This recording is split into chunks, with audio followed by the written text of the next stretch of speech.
ഒടുവിൽ സഞ്ജു സാംസണ് ഒരവസരം കിട്ടി.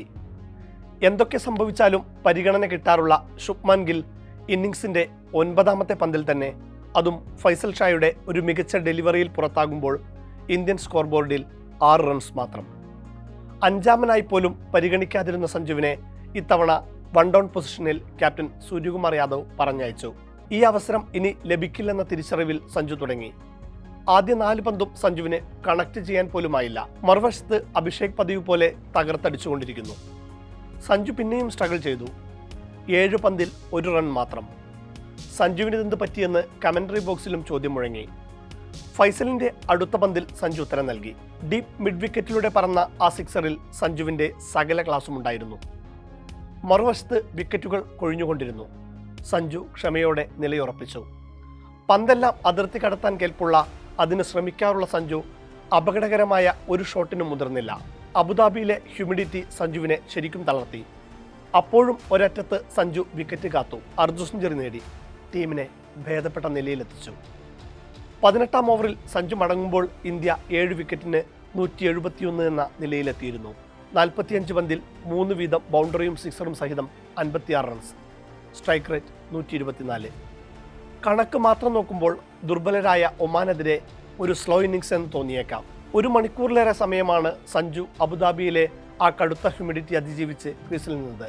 അരമണിക്കൂർ ചിലവഴിച്ച അഭിഷേക് ശർമ്മയല്ലാതെ മറ്റാരും ഈ സമയത്തിനടുത്ത് പോലും അവിടെ നിൽക്കേണ്ടി വന്നില്ല. കടുത്ത ഹ്യൂമിഡിറ്റിയും സ്ലോ പിച്ചും അതിജീവിച്ച് നേടിയ ഈ അർദ്ധ സെഞ്ചുറിക്ക് മാറ്റുകൂടുതലാണ്. മത്സരശേഷം പ്രസന്റേഷൻ സെറമണിയിൽ സഞ്ജയ് മഞ്ജരേക്കർ ചോദിച്ചു, ഇന്നത്തേതൊരു typical Sanju Samson innings ആയിരുന്നില്ലല്ലോ.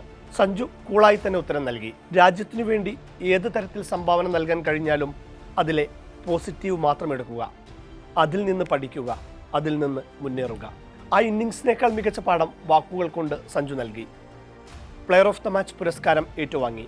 2006 India ആദ്യമായി T20 കളിക്കുന്നത്. 19 വർഷങ്ങൾക്കിപ്പുറം ഒന്നിൽ കൂടുതൽ തവണ കളിയിലെ താരമായ ഒരേയൊരു വിക്കറ്റ് കീപ്പറേ ഉള്ളൂ. അതു സഞ്ജുവാണ്, അതും 3 തവണ. ഏഷ്യ കപ്പ് T20 അർദ്ധ സെഞ്ചുറി നേടിയ ആദ്യത്തെ ഇന്ത്യൻ വിക്കറ്റ് കീപ്പറും സഞ്ജു തന്നെയാണ്. എന്നിട്ടും ചിലർ സഞ്ജുവിന്റെ അബുദാബി ഇന്നിംഗ്സിനെ കുറ്റം പറഞ്ഞുകൊണ്ടിരിക്കുന്നു. സഞ്ജു വെടിക്കെട്ട് ബാറ്റിംഗ് പുറത്തെടുത്താൽ കുറ്റമാണ്. അവനെന്താ വിക്കറ്റ് നോക്കാത്തത്? എല്ലാ ബോളും അടിക്കണോ? അങ്ങനെ തുടങ്ങുന്നു ഓൺലൈൻ കോച്ചുമാരുടെ നിർദ്ദേശങ്ങൾ. കടുത്ത കാലാവസ്ഥയും പിച്ചും ബുദ്ധിമുട്ടിച്ചെടുത്ത് കരുതലോടെ കളിച്ച് ഒരു ഇന്നിംഗ്സ് കെട്ടിപ്പടുത്തപ്പോൾ സഞ്ജു T20 ടെസ്റ്റ് കളിച്ചുവെന്നാണ് പരാതി. ഇനി പാകിസ്ഥാനെതിരെ ഇന്ത്യ സൂപ്പർ 4 ഇറങ്ങും. അപ്പോഴും കളിയിലെ താരമായി വരുന്ന സഞ്ജുവിന് തൻ്റെ സ്പോട്ട് എവിടെയെന്ന് ഉറപ്പില്ല. ഓപ്പണിങ്ങും 1 ഡൗണും അടക്കം തൻ്റെ പ്രിയപ്പെട്ട സ്പോട്ടെല്ലാം സഞ്ജുവിന് പിന്നെയും സ്ഥാനത്യാഗം ചെയ്യേണ്ടി വരും. സഞ്ജു സാംസൺ ആയിരിക്കുക എന്നത് അത്രയേറെ ബുദ്ധിമുട്ടാണ്.